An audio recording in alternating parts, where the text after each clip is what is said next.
Super star Rajinikanth இப்போ கூலி படத்தில் நடித்து முடிச்சிருக்காரு. இந்த கூலி திரைப்படத்தை லோகேஷ் இயக்கியிருக்காரு. சன் பிக்சர்ஸ் பிரம்மாண்டமாக ப்ரொடக்ஷன்ஸ் பண்ணியிருக்காங்க. அனிருத் மியூசிக் பண்ணியிருக்காரு. இன்னொரு பக்கம் பார்த்தீங்கன்னா இந்த படத்துடைய ப்ரொமோஷன் வேலைகளை நம்ம லோகேஷ் கனகராஜ் இப்போ ஸ்டார்ட் பண்ணிட்டாரு.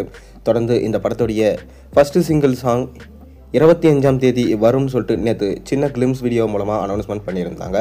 இப்படி இருக்க சூழலில் தான் இப்போ ஒரு லேட்டஸ்ட் தகவலாக நம்ம சூப்பர் ஸ்டார் ரஜினிகாந்த் அவர்கள் சினிமாவை விட்டு விலக போகிறதா ஒரு சின்ன அப்டேட் கிடச்சிருக்கு. இது உண்மையா இல்லையா வாங்க என்ன நம்ம வீடியோக்குள்ளே போய் பார்ப்போம். அதாவது சூப்பர் ஸ்டார் ரஜினிகாந்தோட கதை முடிஞ்சது, இனி அவர் படம்லாம் ஓடாதுன்னு சொல்லிட்டு ஒரு காலத்தில் சொல்லப்பட்டது. அதை உடச்செறியும் விதமாக தான் ஜெயிலர் படத்தில் நடித்தார். ஜெயிலர் படம் கிட்டத்தட்ட 750 கோடிக்கு மேலே கலெக்ஷன் கொடுத்து ஒரு நல்ல லாபத்தை பெற்று தந்தது. அதன் தொடர்ச்சியாக வேட்டையன், கூலி, ஜெயிலர் 2ன்னு சொல்லிட்டு தொடர்ந்து அடுத்தடுத்த படங்களில் நடித்தார்.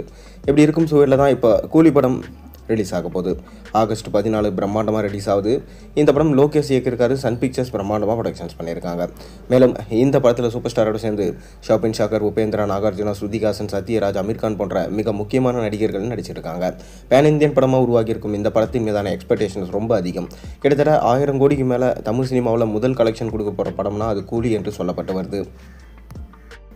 இப்படி இருக்கும் சூழலில் தான் இப்போ ஜெயிலர் 2 படத்தில் பிஸியாக நடிச்சிட்டு இருக்காரு சூப்பர் ஸ்டார் ரஜினிகாந்த்.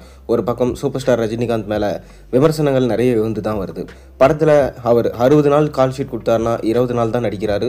மீதி இருக்கிற 40 நாள் மொத்தமே டூப் போடுறவங்க தான் நடிக்கிறாங்க. ஏன்னா அவர் மேலே குற்றச்சாட்டு வந்திருக்கு. ரஜினிகாந்த் அவர்கள் ரிட்டையர் ஆகிட்டாருன்னா நல்லாயிருக்கும். அவர் இவ்வளோ வயசாகிட்டு இன்னுமே ஏன் நடிச்சிட்டு இருக்காரு அப்படின்னு ஒரு பக்கம் சொல்லப்படுது. இன்னொரு பக்கம் அவங்களுடைய மகள்கள் மற்றும் அவங்களுடைய ஒய்ஃப் தான் பார்த்தீங்கன்னா ரஜினிகாந்தை ஃபோர்ஸ் பண்ணி நடிக்க வைக்கிறாங்க, எல்லாம் பணத்துக்காக தான் என்று இன்னொரு பக்கம் விமர்சனம் வந்து கொண்டு தான் இருக்குது.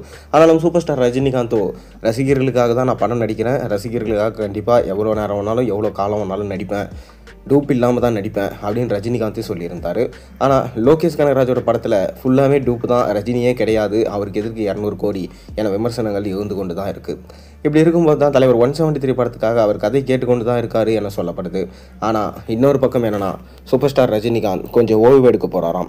அவரோட உடல்நிலையை கருத்தில் கொண்டு தொடர்ந்து படங்களை நடித்தார்னா அது ரொம்பவே ஆபத்தாக முடிஞ்சிடும். அதனால் ஒரு சின்ன ரெஸ்ட் எடுத்து அந்த ரெஸ்ட்லேயுமே பார்த்தீங்கன்னா அவரோட பயோகிராஃபியை அவர் எழுத போகிறாராம். அந்த பயோகிராஃபியுமே படமாக எடுப்பாங்களாங்க. அதான் இப்போ கிடையாது, கூடிய விரைவில் அதுவும் நடக்கலாம், நடக்காமலையும் போகலாம். அது ரஜினி மனசு வச்சா தான் உண்டு. ஆனால் கண்டிப்பாக ஜெயிலர் 2 படம் முடித்த உடனே பிரேக் எடுக்க போகிறாருன்றது உண்மையான தகவலாக கிடைச்சிருக்கு. நீங்கள் என்ன நினைக்கிறீங்க? உங்கள் கருத்தில் மறக்காம கீழே கமெண்ட்டில் சொல்லுங்கள். மேலும் சேனலுக்கு சப்ஸ்கிரைப் பண்ணி லைக் பண்ணுங்கள், பெல் ஐக்கனை ப்ரெஸ் பண்ணுங்கள்.